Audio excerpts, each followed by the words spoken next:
trabajar como docente, compartir con estudiantes y con personas que de pronto de una u otra manera tienen que ver con el conflicto es bastante difícil. Es asesinado un alcalde en ejercicio, el señor Rubén José Navarro. Finalmente un estudiante por una ventana nos mostraba que subían cadáveres, ya personas que habían matado en mulas. Los alcaldes del momento, no estoy diciendo que hayan sido, digamos, que se hayan entregado al conflicto, pero tuvieron que gobernar bajo el imperio de la guerrilla.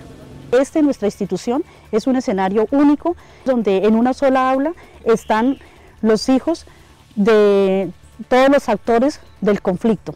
Yo creo que esta granja nos sirve para olvidar lo que nos pasó en el desplazamiento. Esta granja llegó como a cicatrizar un poquito todas las heridas y a ver que la comunidad otra vez nuevamente vuelvan a creer en su vecino, a brindarle la mano, de pronto a pedirle un favor. Entonces continuamos escarbando, sacamos las dos piernas y qué sorpresa tan impresionante cuando destapamos el tronco y encontramos que lo habían rajado así por el centro y le han colocado la cabeza boca abajo. Biotá ha sido tal vez uno de los municipios que más ha sufrido porque ha estado en el fuego cruzado de este conflicto armado. La voz de nosotros como estudiantes es importante en todo esto del diálogo de paz. ¿Por qué? Porque se está hablando sobre un futuro.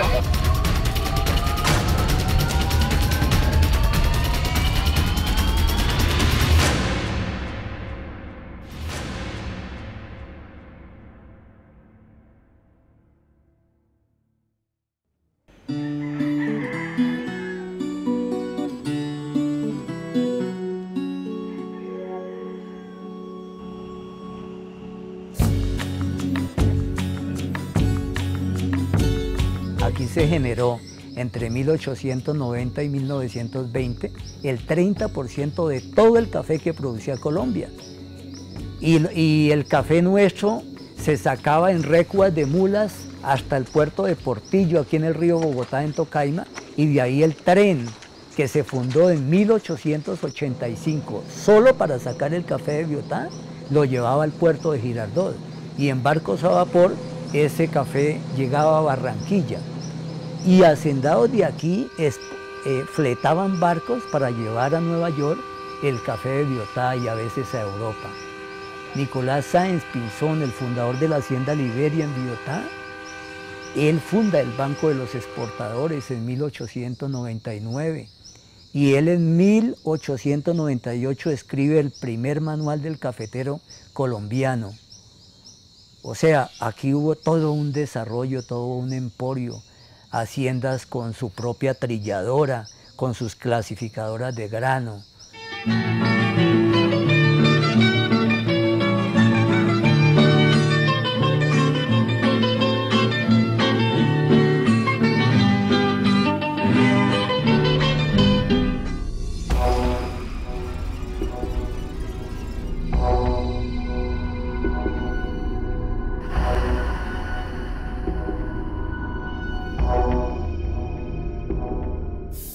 Fue un movimiento justo.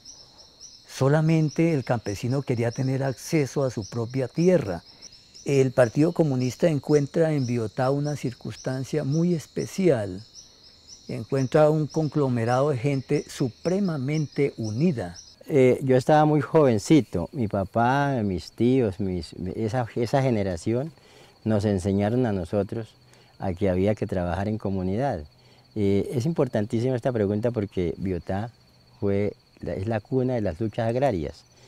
El problema de orden público que hubo acá desde los años 88 hasta el 2003 fue importado, vino gente de otras partes a tomarse estos municipios, estas veredas tan importantes, a quitarnos a nuestros jóvenes, a nuestros hijos, para engrosar las filas de la delincuencia, de esa gente que hoy está negociando en La Habana. Hay que decirte que los grupos de autodefensa campesina, los verdaderos, nacen acá y estaban tan bien organizados que estaba conformado por 3 grupos, ¿sí? Las autodefensas. el grupo de mesitas del colegio, el de Biotá y el de municipio de Tibacuy. O sea, por todo este cinturón cafetero desde mesitas del colegio funcionaban las autodefensas campesinas, conformadas por grupos veredales, pero que solo trataba era de proteger a su familia, porque la policía conservadora entró a Biotá violando las esposas de los caficultores, cometiendo robos en las fincas, y es cuando la gente se ve presionada a defenderse. Sí le puedo decir que aquí se generaron dos reuniones guerrilleras nacionales, que aquí se hicieron por lo menos 3 cursos de la JUCO, de la Juventud Comunista, con cursos de guerra de guerrillas, de explosivos, etc. Esos elementos no hay que negarlos, se dieron. No era que la guerrilla vivía acá, las FARC vivían acá, no. Hay que decir que muchos guerrilleros de pronto heridos o algo, aquí se recuperaban algunos, ¿no? Y volvían allá al sur, al Caquetá, en fin.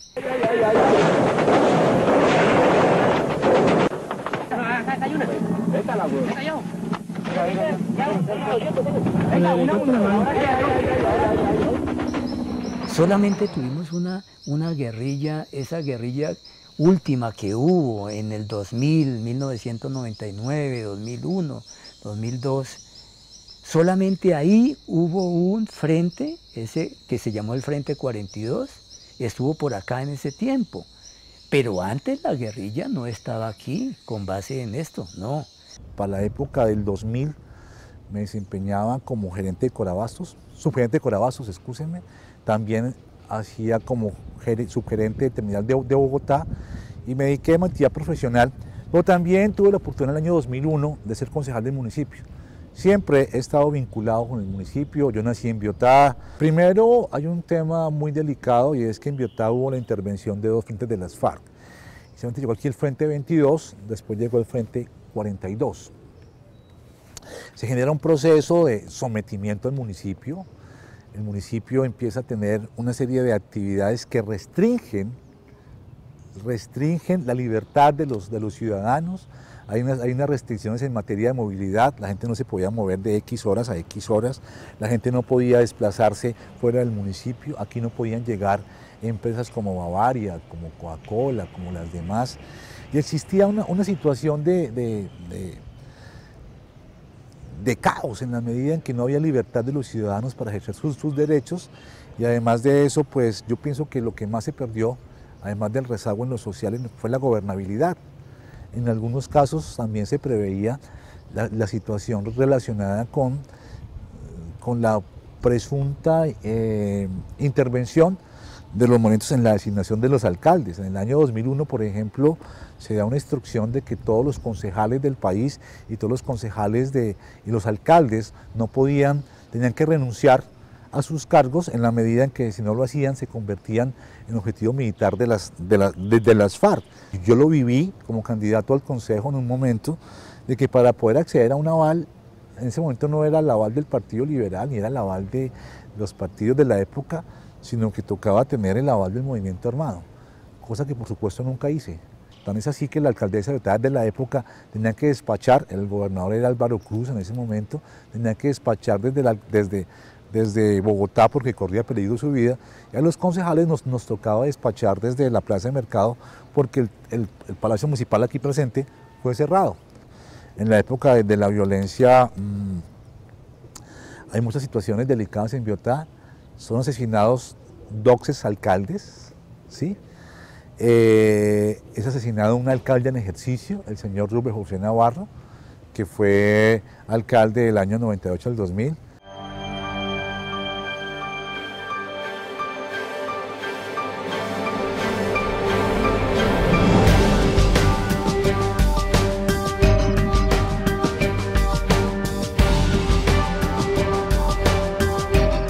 Los alcaldes del momento, no estoy diciendo que hayan sido, digamos, que se hayan entregado al conflicto, pero tuvieron que gobernar bajo el imperio de la guerrilla.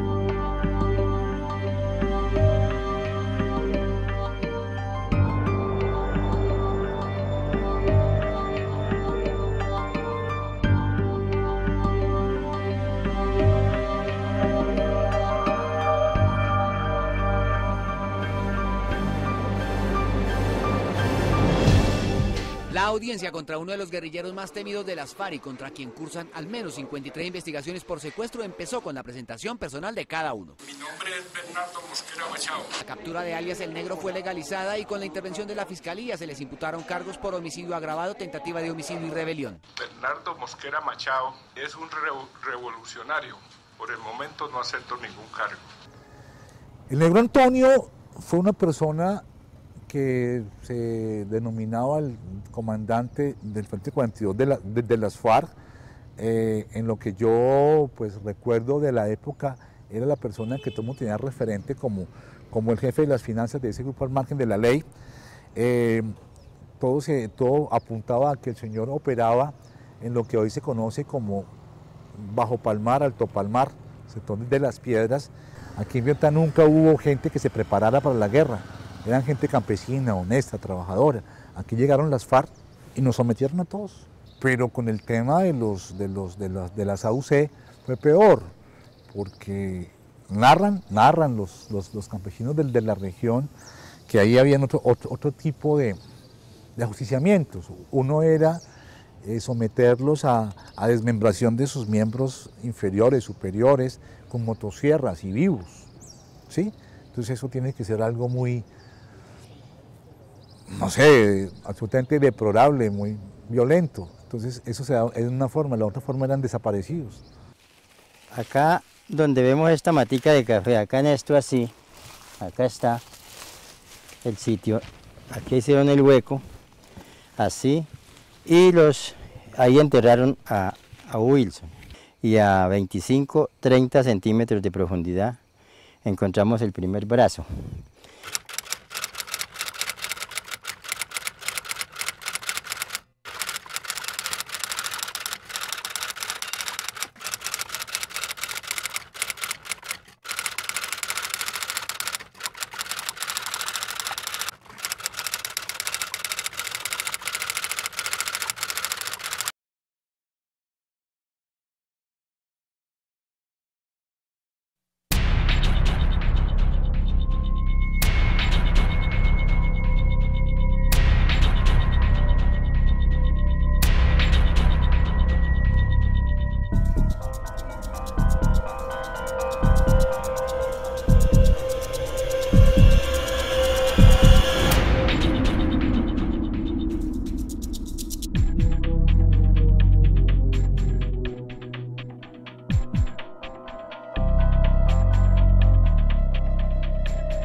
Ya continuamos al decirnos la Fiscalía que podíamos continuar escarbando sin problemas, porque ya tal vez se hayan dado cuenta que no habían explosivos. Entonces continuamos escarbando, sacamos las dos piernas y qué sorpresa tan impresionante cuando destapamos el tronco y encontramos que lo habían rajado así por el centro y le han colocado la cabeza boca abajo. Y así de esa manera los encontramos y lo echaron entre unas bolsas negras. Con mi persona venía, entre otros, Hermídez Castillo, que fuimos los dos que nos ordenó el ejército coger las palas para ayudar a sacarlo. ¿Las personas que murieron eran amigos suyos? Claro, amigos, muy buenas personas, jóvenes.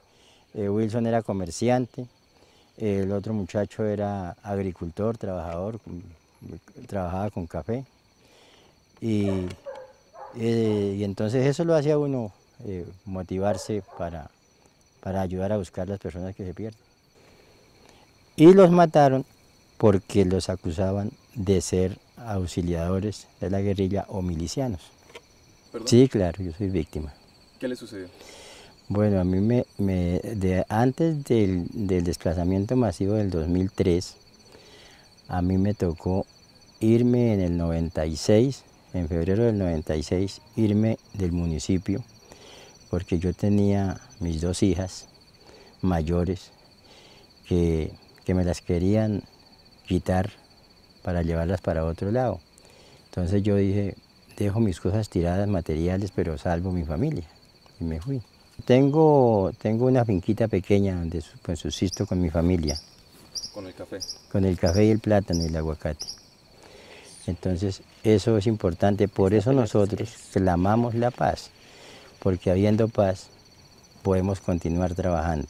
A mí sí me gustaría que las víctimas del conflicto de Cundinamarca tuviéramos un asiento en las negociaciones de paz que se están desarrollando hoy en La Habana, porque somos nosotros los que sufrimos en carne propia esta situación y que quizás allá no hay nadie quien la cuente.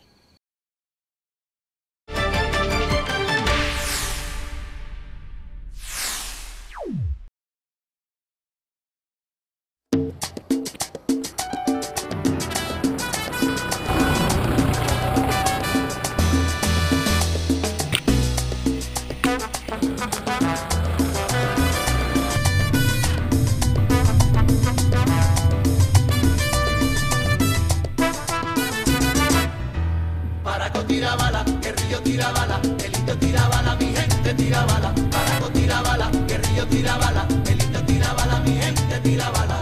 Y mi machete ya no roza en el monte. Y mi machete ya no roza en el monte. Que me fiaran una cuarta de plátano cuando se había visto. Que me fiaran una cuarta de plátano cuando se había visto. San Gabriel tiene unas ventajas, y especialmente Biotá, que maneja todos los pisos térmicos, y debido a situación pues hay una cantidad de red de vías, y es un lugar que uno desde que viene de Bogotá encuentra cantidad de entradas a San Gabriel por todo lado, y no solamente por la vía de Bogotá, también por la vía que viene para Fusagasugá. La misma vía que comunica, pues no es carretera, pero sí hay caminos que van a Silvania y a otros lugares. Entonces San Gabriel es un sitio muy privilegiado con vías, y de pronto esa fue la situación de que obligó, que buscaron a aquellas personas porque era un sitio estratégico para lo que ellos necesitaban. Quiero contarle que en esta inspección convergen 24 veredas, y nosotros teníamos estudiantes de las 24 veredas, llegaban acá, y pues en su comportamiento, en su manera de ser, uno se da cuenta que hay muchas dificultades, que hay muchos problemas, pero lo normal es que del tema no se hablaba en la época. De pronto uno miraba que había como ese currículo oculto que siempre se manejaba o que siempre se ha manejado, pero que difícilmente uno por medio de estudiantes se enteraba de situaciones, pero los problemas eran bien graves. Pues una experiencia bastante desagradable de las que me tocó vivir. Estábamos trabajando cuando de un momento a otro ya era hora de salir al descanso, y la orden era que nadie podía salir de los salones, y todo el mundo se preguntaba, pero ¿por qué? ¿Qué pasó? ¿Qué pasó? Y nadie sabía. La zozobra cada rato crecía como as, y finalmente un estudiante por una ventana nos mostraba que subían cadáveres, ya personas que habían matado en mulas, y necesitaban pasarlas por muy cerca a los salones hasta donde los recogía un helicóptero y se los llevaban. Para mí ese día fue bastante difícil, no podía entender la situación, y yo pienso que muchos de los compañeros que en este momento están acá, que no les tocó irse porque también tuvimos situación de compañeros que los desplazaron, es porque de pronto uno fue prudente, tratar de ser muy prudente en esas situaciones, y uno se daba cuenta de que ellos sabían muchísimas más cosas de lo que uno podía saber, y que de pronto ellos eran los que le daban a uno consejos en ese momento, porque la situación era como muy clara. Uno siente que culturalmente los estudiantes sabían manejar más la situación que uno. Nosotros sabemos que en toda parte hay muchísimos problemas, demasiados, pero nuestra institución es un escenario único en el país, o de los pocos que hay en el país, donde en una sola aula están los hijos de todos los actores del conflicto. y son niños que han tenido muchos problemas en su desarrollo y que hoy día lo notan en su comportamiento, en su aprendizaje. Tienen bastantes dificultades, de pronto no dice todos, pero sí es muy común en nuestra institución y no solamente en las sedes secundarias, sino en las sedes de primaria, ver unos niños con muchas dificultades debido, pues uno piensa que es, y yo creo que no estoy equivocada en pensar de que son secuelas del conflicto.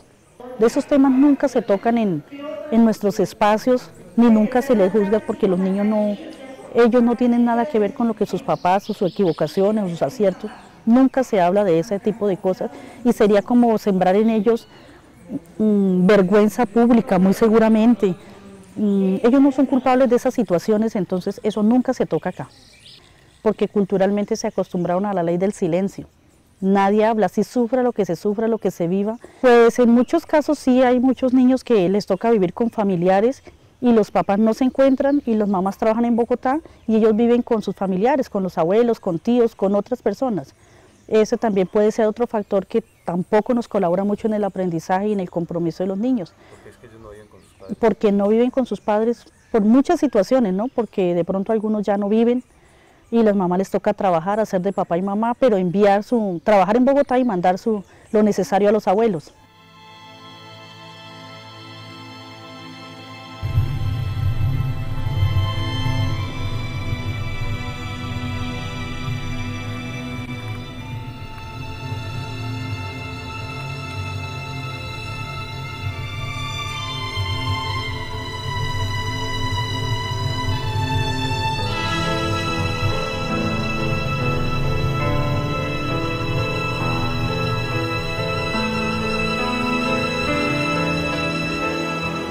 ¿Qué tal el ambiente acá? ¿Cómo se vive acá? Es bueno, es sano, no hay tantos, conflicto ni nada de esas cosas, sino que digamos la gente es más o menos en su casa, cada uno, vive individual, digamos en su casa, no hay tanto rollo en el sentido de peleas y eso, pero no, es bien, es sano. Yo soy del Tolima, entonces extraño mi gente, mis familiares. Nosotros fuimos desplazados de nuestra tierra por el problema de los grupos armados. Viví hasta mis 5 años allá, entonces digamos, un domingo tranquilo y de un momento a otro venían y mataban a una persona ahí delante de todos nosotros. Nosotros estábamos en el parque jugando con nuestros primos y venía la guerrilla y mataba a un señor porque sí, y se iban. Un tío de mi mamá, lo mataron. Entonces acá había familiares y ellos dijeron, pues véngase para acá que aquí ya está sano. Bueno, la palabra posconflicto me parece que embarca un mejoramiento de todo lo que pasó, a un mejoramiento en todo ámbito, digamos en educación, seguridad, economía, estabilidad, tanto del núcleo familiar como de la sociedad, como de la comunidad. Y eso es lo que estamos tratando de construir aquí en Biotá, en Cundinamarca, en todo el país. Un país de oportunidades para todos, a través de la educación, a través de una mejor infraestructura, a través de dar más y mejor empleo.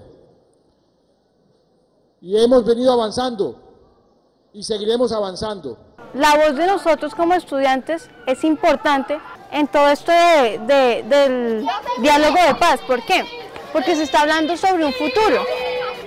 Entonces en un futuro nosotros somos los que vamos a vivir lo que ellos en este momento están mejorando. Nosotros como juventud debemos hablar sobre lo que necesitamos para un futuro y lo que necesitamos en el presente, porque es lo que nosotros vamos a vivir.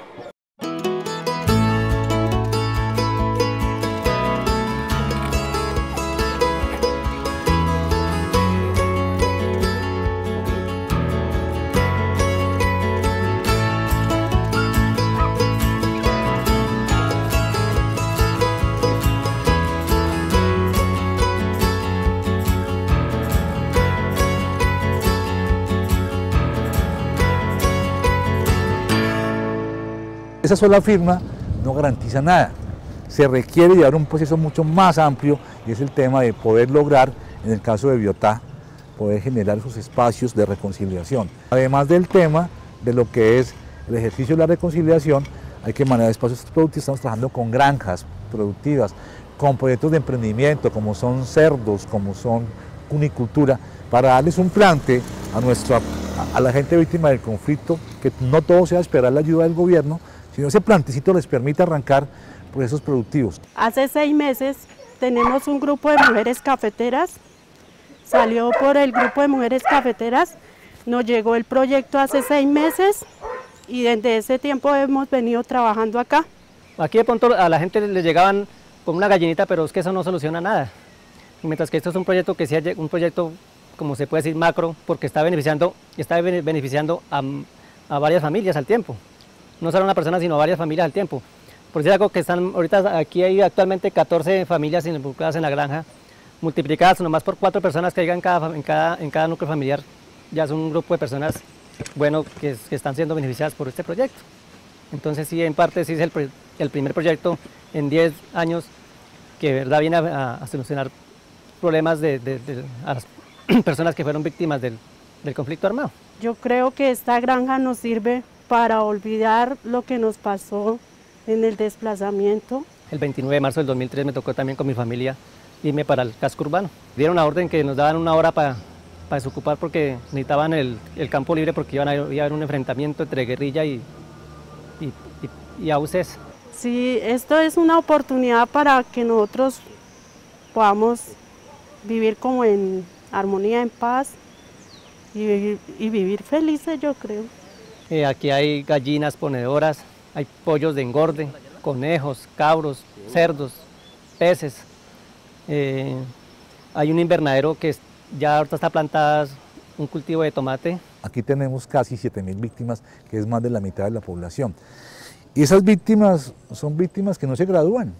O sea, nunca se acaba el estatus de tiempo, porque es que hasta que el Estado no sea capaz de alguna manera de resarcir de sus derechos vulnerados, pues seguirán siendo víctimas. Entonces, al municipio de Biotá, a la alcaldía de Biotá, al gobierno departamental, nos corresponde llevar en los hombros las necesidades y los procesos de reparación de estas víctimas. Es una cosa muy, muy difícil. Yo creo que por ahí unos 3 meses ya empiezan a tener frutos de eso. Y lo que más se han empecinado aquí los granjeros no tanto es verlo como lucrativo, sino ver cómo se pueden fortalecer como grupo y como personas y como vecinos, que crezcan. Así no haya de pronto mucho lucro, pero menos que estemos unidos o que estén unidos. Llena más que cualquier peso, estar verdad como en familia. Biotá quiere la paz. Díganlo más duro para que nos oigan en La Habana y nos oigan en otros sitios de Colombia. Biotá quiere la paz.